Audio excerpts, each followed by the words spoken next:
Seorang ayah di Labuhan Batu cabuli anak kandungnya sendiri.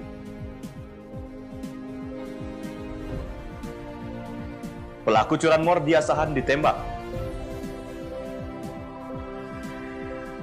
Kejaksaan Negeri tetapkan 3 tersangka korupsi pembangunan USB SLB. Selamat malam pemirsa, selain cuplikan berita tadi, kami juga akan menyajikan informasi menarik lainnya. Bersama saya Daniel Huta Barat, pemirsa inilah Sumut Hari Malam selengkapnya.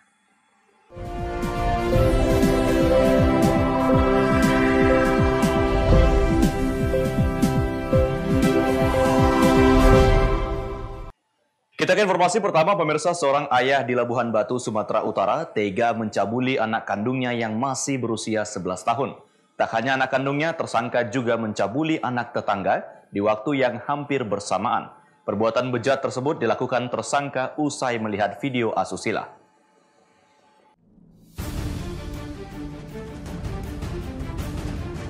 DJ warga Dusun 11 Pondok Ema Air Korsik, Kecamatan Aikuo, Labuhan Batu Utara, Sumatera Utara, digelandang ke Polres Labuhan Batu usai perbuatan cabulnya terhadap anak kandungnya N yang baru berusia 11 tahun terbongkar. Ironisnya, perbuatan asusila tersebut juga dilakukan kepada seorang anak tetangganya NZ 8 tahun yang saat kejadian sedang bermain di rumah tersangka bersama 2 temannya yang lain. Kapolres Labuhan Batu AKBP Denny Kurniawan menjelaskan, perbuatan cabul tersebut bermula saat tersangka dipergoki sedang melihat video asusila di kamar belakang rumahnya oleh anaknya dan 3 temannya yang saat itu sedang bermain di rumahnya. Seketika tersangka memaksa anaknya untuk membuka pakaiannya dengan diiringi sejumlah uang. Kemudian tersangka menggesek-gesekkan bagian intimnya di bagian luar bagian intim anaknya dan disaksikan ketiga temannya. Namun tidak sampai mencapai klimaks, tersangka melampiaskan nafsunya tersebut secara masturbasi di kamar mandi. Tidak sampai di situ, pelaku kemudian menyuruh NZ yang merupakan anak tetangganya meremas bagian intimnya.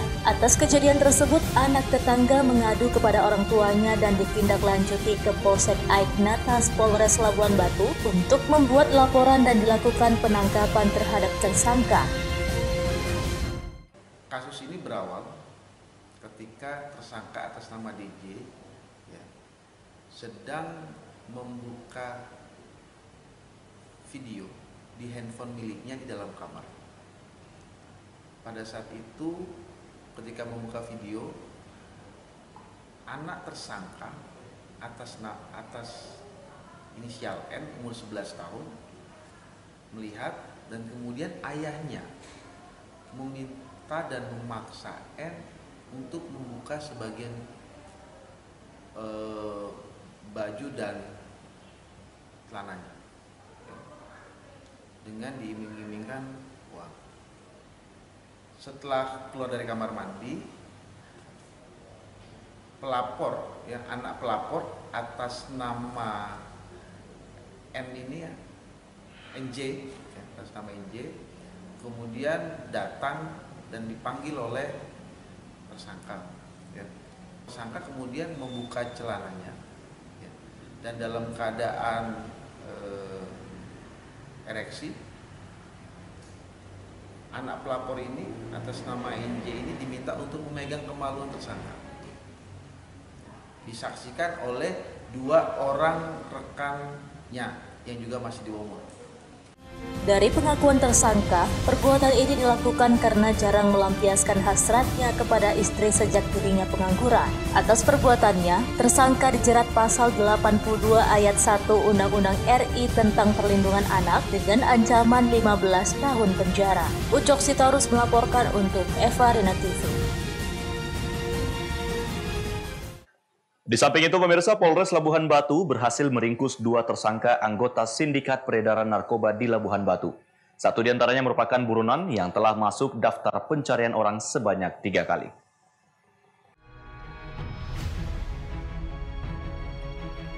Personil Sat Narkoba Polres Labuhan Batu meringkus 2 anggota sindikat peredaran narkoba yang kerap meresahkan masyarakat, khususnya di Kota Rantau Prapat. Kedua tersangka masing-masing AI dan P ini diamankan petugas di 2 lokasi berbeda di Kecamatan Rantau Utara, Labuhan Batu, Sumatera Utara.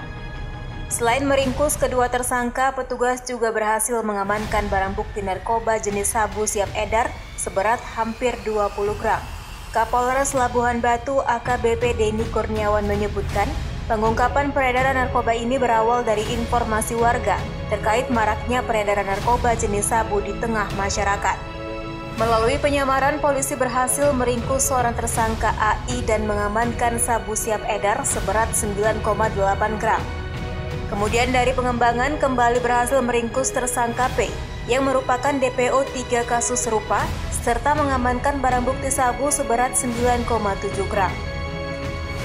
Usai mengamankan dua tersangka yang disinyalir kuat merupakan anggota sindikat peredaran narkoba jenis sabu tersebut, Polres Labuhan Batu langsung berkoordinasi dengan pihak Polda Sumut untuk mengungkap jaringan peredaran narkoba yang lebih besar atau bandar narkoba di wilayah Labuhan Batu. Pengungkapan ini berawal dari informasi yang kami terima terkait dengan maraknya peredaran narkotika jenis sabu-sabu di daerah Parlayuan, Kota Rantau Prapat, di mana pada saat itu ya, dalam penangkapan kita amankan satu orang tersangka atas nama AI, ya, warga setempat, dan padanya kita amankan narkotika jenis sabu-sabu dalam satu paket seberat kurang lebih 9,8 gram. Kemudian kita lakukan pengembangan, ya, di mana yang bersangkutan membeli, didapatlah satu nama dan kita lakukan undercover buy, ya. Dan kita amankan satu orang lagi tersangka atas nama Penden, ya, atau alias Mata Kairo, yang merupakan penduduk di Kota Rantau Prapat. Daripadanya kita amankan juga narkotika jenis sabu-sabu seberat 9,7 gram. Dan untuk tersangka yang kedua atas nama Penden merupakan DPO 3 kasus yang sama, ya. 3 kasus yang sama, dan kita duga Penden ini memiliki keterkaitan dengan jaringan pengedar, ya, bandar yang lebih besar di Kota Rantau Prapat. Kini kedua tersangka masih dalam pemeriksaan guna proses lebih lanjut. Kedua tersangka dipersangkakan melanggar pasal 114 subsidiar 112 Junto 132 Undang-Undang RI Nomor 35 Tahun 2009 tentang narkotika dengan ancaman maksimal 20 tahun penjara. Ucok Sitorus melaporkan untuk Evarina TV. Sementara itu pemirsa, satu unit mobil dinas milik Badan Pengelola Pajak dan Retribusi Daerah Kabupaten Batubara terbakar saat melintas di Jalan Tol Medan Tebing Tinggi, persisnya di kawasan Kecamatan Seibamban, Kabupaten Serdang Bedagai, Sumatera Utara. Tidak ada korban jiwa dalam peristiwa tersebut, namun kerugian material diperkirakan mencapai ratusan juta rupiah. Mobil dinas milik Badan Pengelolaan Pajak dan Retribusi Daerah Kabupaten Batubara dengan nomor plat polisi BK8004BB yang dikemudikan Melinda berusia 33 tahun yang merupakan sekretaris dinas BPPRD Pemkab Batubara ludes terbakar saat melintas di Jalan Tol Medan Tebing Tinggi kilometer 83 hingga 84, persisnya di kawasan Kecamatan Seibamban, Kabupaten Serdang Bedagai, Sumatera Utara. Mobil yang dikemudikan Melinda datang dari arah pintu tol Tebing Tinggi menuju gerbang tol Medan dengan membawa 5 orang penumpang. Setibanya di lokasi kejadian, dirinya mendengar suara letusan keras dari bagian bawah mobil, kemudian disusul dengan kemunculan kepulan asap serta percikan api. Melihat kejadian ini, seluruh penumpang yang ada di dalam mobil tersebut bergegas keluar untuk menyelamatkan diri. Sesaat kemudian, mobil tersebut pun kemudian terbakar. Satu unit mobil pemadam kebakaran dari Pemkab Serdang Bedagai tiba di lokasi kejadian dan berhasil memadamkan kobaran api tersebut. Kasat Lantas Polres Serdang Bedagai AKP Agung Basuni menjelaskan, tidak ada korban jiwa dalam peristiwa kebakaran ini, namun kerugian sekitar 120 juta rupiah. Informasi dari masyarakat berkaitan dengan kejadian mobil terbakar, tepatnya di antara KM 83 yang berada di tol JMKT tadi, dan kita langsung tindak lanjuti dengan personil unit laka Satlantas bergabung dengan JMKT mendatangi TKP.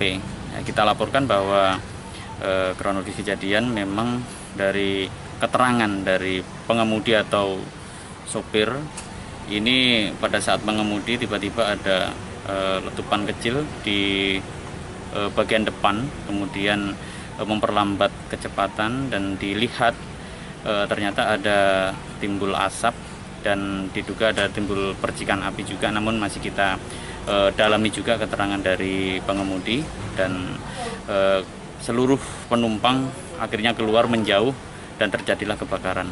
Tidak ada korban jiwa dalam kejadian ini, dan barang bukti sudah kita amankan di Satlantas Polres Serdang Bedagai. Untuk kerugian karena ini mobil double kabin itu sekitar 120 juta, namun secara lebih rinci lagi nanti akan kita cross check kembali, dan sementara pengemudi juga saksi masih kita mintai keterangan. Adapun dugaan sementara penyebab kebakaran diakibatkan korsleting. Guna penyelidikan lebih lanjut, satu unit mobil milik Pemkab Batubara tersebut telah diamankan di unit Laka Lantas Polres Serdang Bedagai. Abdul Malik melaporkan untuk Evarina TV.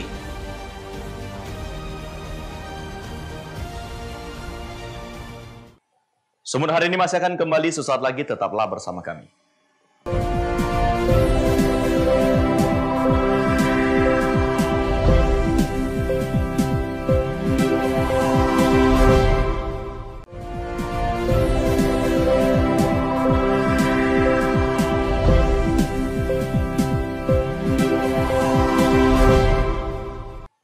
Terima kasih Anda masih bersama kami, pemirsa. Seorang pelaku pencurian sepeda motor di Kisaran Asahan ditembak polisi setelah mencoba melawan petugas saat diminta menunjukkan barang hasil kejahatannya.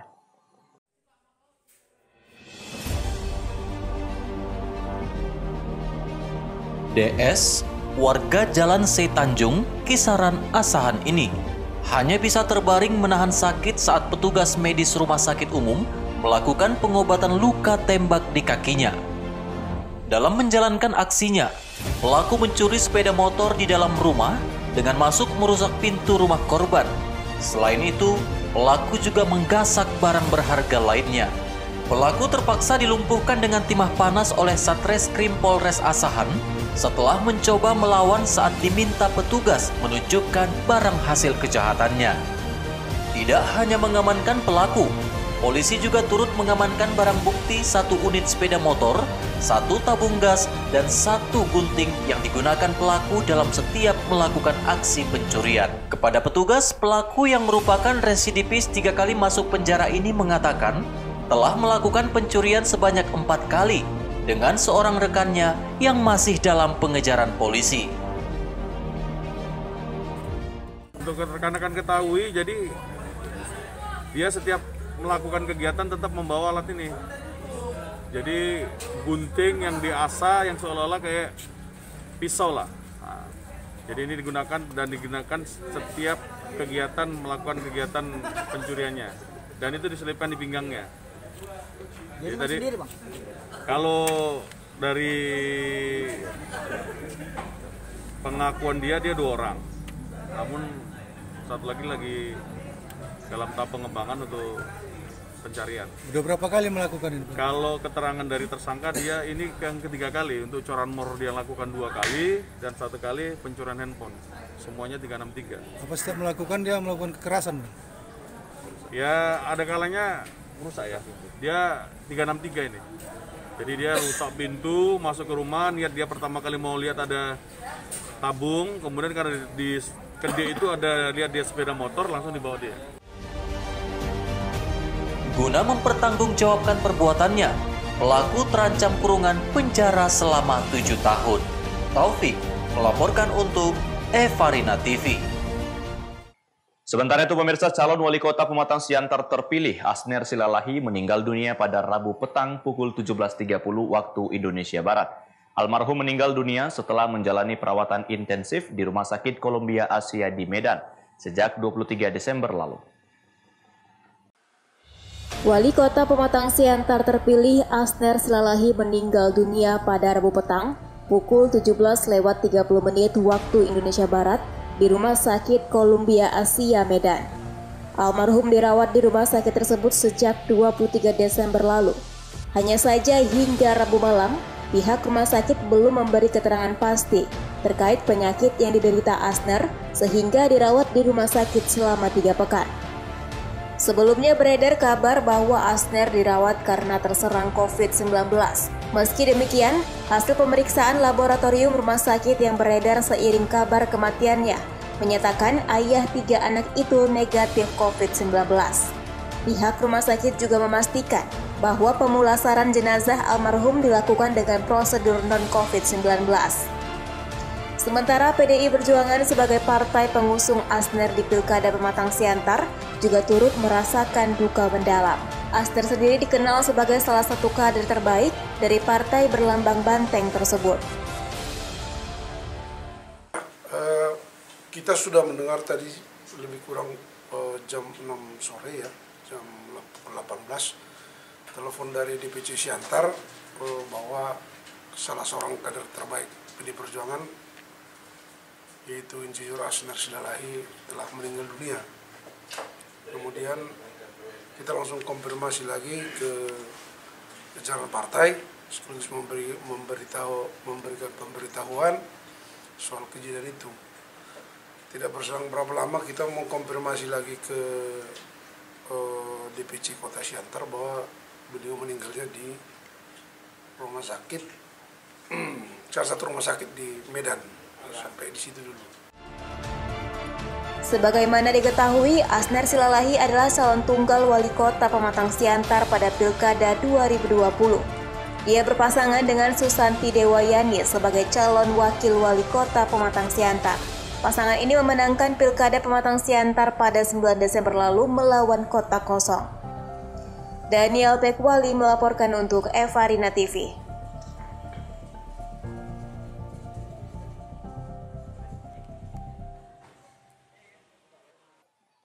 Kita ke informasi lainnya, pemirsa. Ratusan warga negara Indonesia yang baru pulang dari luar negeri melalui Malaysia dan Singapura menjalani karantina di 5 lokasi di Medan. Mereka menjalani karantina selama 5 hari guna mengantisipasi penyebaran COVID-19. Dalam sepekan terakhir, lebih dari 800 WNI yang baru pulang dari luar negeri dikarantina di 5 lokasi di Medan. Kebanyakan dari mereka adalah WNI yang baru pulang melalui Malaysia dan Singapura. Kebijakan tersebut ditempuh seiring diperketatnya penjagaan dan pengawasan di pintu-pintu masuk ke Indonesia, termasuk yang melalui Sumatera Utara. Ratusan WNI yang dikarantina tersebut merupakan titipan kantor karantina pelabuhan yang bertugas di Bandara Kuala Namu. Kepala Dinas Kesehatan Sumatera Utara Alwi Mujahid Hasibuan menyebut, sebelum dikarantina ratusan WNI yang baru pulang dari luar negeri tersebut wajib menjalani swab test dan serangkaian pemeriksaan kesehatan lainnya. Melalui swab tersebut, sejumlah orang ditemukan hasilnya positif dan langsung menjalani isolasi di Rumah Sakit GL Tobing. Adapun 5 lokasi yang menjadi tempat karantina para WNI tersebut, yakni Hotel Putra Mulia, Hotel Grand Darussalam, Hotel Madani, Gedung BPSDM Sumatera Utara, dan Gedung LPMP Sumatera Utara. Para WNI tersebut juga diwajibkan menjalani karantina selama 5 hari sebelum diizinkan kembali ke kediamannya masing-masing.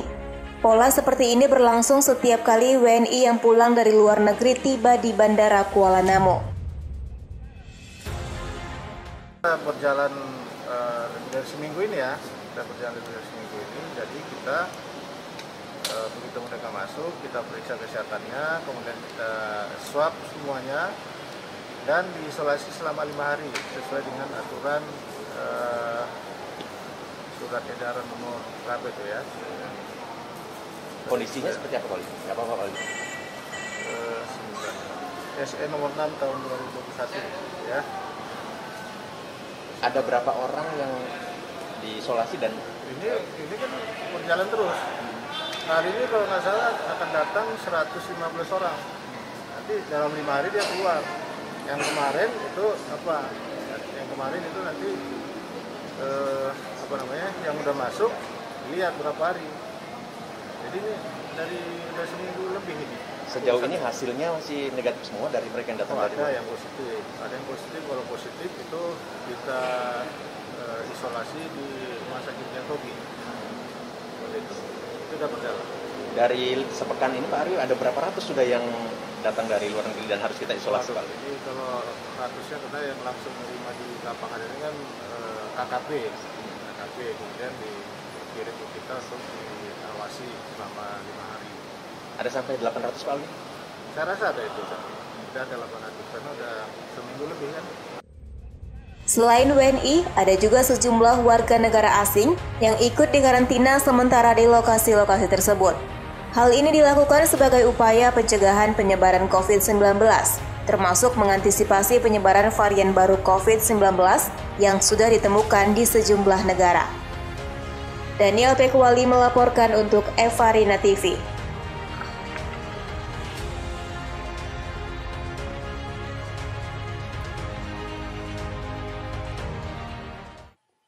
Sumber hari ini masih akan kembali sesaat lagi, tetaplah bersama kami.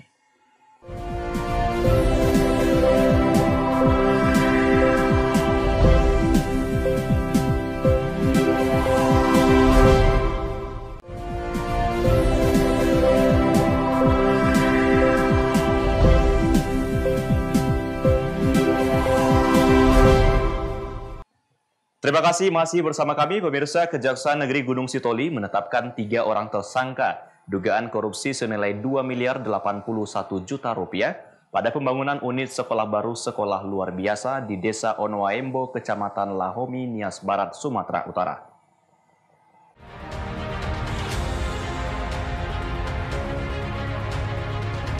Pembangunan unit sekolah baru sekolah luar biasa di Desa Onoaembo, Kecamatan Lahomi, Kabupaten Nias Barat, Sumatera Utara yang bersumber dari anggaran Direktorat Pembinaan Pendidikan Khusus, Pelayanan Khusus Kementerian Pendidikan dengan dikerjakan secara swakelola pada tahun 2016 lalu, kini menjadi sebuah kasus dugaan korupsi yang sedang ditangani oleh pihak Kejaksaan Negeri Gunung Sitoli. Saat ini telah ditetapkan 3 orang tersangka oleh penyidik, yaitu ED selaku Ketua Komite, FB selaku Sekretaris Komite, dan MD selaku Bendahara Komite. Dalam penetapan tersangka pada dugaan korupsi pembangunan USB SLB ini, tim penyidik Kejaksaan telah memperoleh 2 bukti yang cukup dan melakukan pemeriksaan terhadap para saksi dan ahli, serta melakukan penghitungan ulang. Kepala Kejaksaan Negeri Gunung Sitoli didampingi oleh Kasih Pitsus dan Kasih Intel menjelaskan para tersangka untuk sementara masih belum dilakukan penahanan, namun dalam waktu dekat pihak Kejaksaan akan melayangkan panggilan kepada masing-masing tersangka.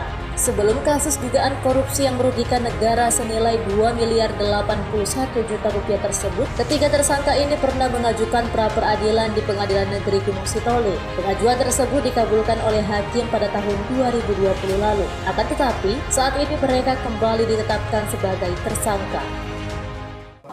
Dan dari hasil penyidikan, kami tim penyidik memperoleh 2 alat bukti yang cukup untuk meminta pertanggungjawaban. Tim penyidik menetapkan tersangka terhadap pelaksanaan pembangunan unit sekolah baru SLB Desa Onoaembo, Kecamatan Lahomi, Kabupaten Nias Barat, tahun anggaran 2016, yaitu ED selaku Ketua Komite, FD selaku Sekretaris, dan MD selaku Bendahara Komite. Dan berdasarkan hasil audit BPKP Perwakilan Provinsi Sumatera Utara, ditemukan adanya kerugian negara kurang lebih 2M 81 juta lebih. Hugo Manusega melaporkan untuk Evarina TV. Pemirsa, Satuan Tugas Penanganan COVID-19 Batubara Sumatera Utara menegur pihak kantor pos Kecamatan 50 dikarenakan mengabaikan protokol kesehatan saat pembagian bantuan sosial tunai. Beginilah suasana di kantor pos Kecamatan 50 Batubara saat pencairan BST. Ratusan warga mengantri dan saling berdesakan tanpa memperdulikan protokol kesehatan COVID-19. Selain tidak mengatur jarak, pihak kantor pos juga tidak menyediakan fasilitas untuk mencuci tangan. Mendapat informasi adanya kerumunan warga di kantor pos, Satuan Tugas Penanganan COVID-19 Batubara yang diwakili Kepala Dinas Kesehatan Batubara Wahid Kusyairi langsung mendatangi lokasi.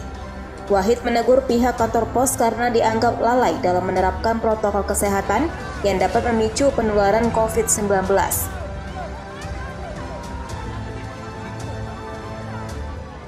Juga bahwa kebetulan setelah liburan tahun baru Natal ini tahun baru itu kenaikan kasus di daerah kita ini terus meningkat. Oleh karenanya kami dari jajaran Satgas Covid Kabupaten Batubara tentu menghimbau, mengingatkan instansi-instansi atau area-area publik untuk senantiasa menertibkan lokasinya.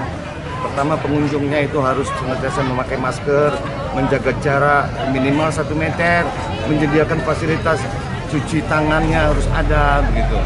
Kalau tidak ada ya hand sanitizer, paling nggak cuci tangannya dengan sabun itu harus cukuplah untuk area ini. Jadi kapasitas area ini berapa dihitung, maka sebesar itulah yang boleh berkunjung di sini, diatur sedemikian rupa sehingga tidak menimbulkan kerumunan-kerumunan. Kalau kerumunan ini terus berlangsung, kemungkinan masyarakat kita terpapar itu akan lebih besar lagi. Saya kira itu. Pak menghimbau tentu mengingatkan kembali instansi ini untuk senantiasa menerapkan ini. Nanti akan kita buat surat langsung kepada yang bersangkutan. Menurut Wahid, Satuan Tugas Penanganan COVID-19 Batubara akan menyampaikan surat imbauan dan teguran tertulis kepada pihak kantor pos 50. Wahid juga meminta agar pihak kantor pos berkoordinasi dengan Satuan Tugas Penanganan COVID-19 saat jadwal pembagian BST. Taufik melaporkan untuk Evarina TV. Pemirsa, demikianlah rangkaian informasi dalam Sumut hari ini malam. Saya Daniel Huta Barat, mewakili kerabat kerja yang bertugas, pamit undur diri. Terima kasih atas kebersamaan Anda dan sampai jumpa.